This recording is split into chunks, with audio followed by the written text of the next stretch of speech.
SLBC tunnel ఆపరేషన్లో కీలక పురోగతి కనిపించింది. టీబీఎం మిషన్ ముందు భాగంలో ఒక మృతదేహం ఆనవాళ్లు గుర్తించాయి రెస్క్యూ బృందాలు. కుడి చేయి, ఎడమకాలు భాగాలను గుర్తించిన రెస్క్యూ టీం చేతికి కడియంను బట్టి ఇంజనీర్ గురుప్రీత్ సింగ్ డెడ్ బాడీగా నిర్ధారించారు. ఆ ప్రాంతంలో తవ్వకాలు జరుపుతున్నారు. సాయంత్రం వరకు మృతదేహాన్ని బయటకు తీసే అవకాశం ఉంది.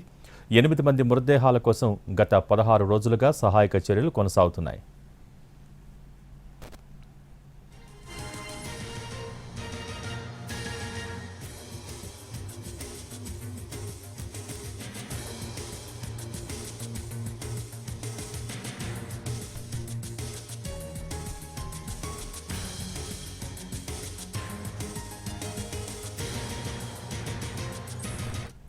Back to news.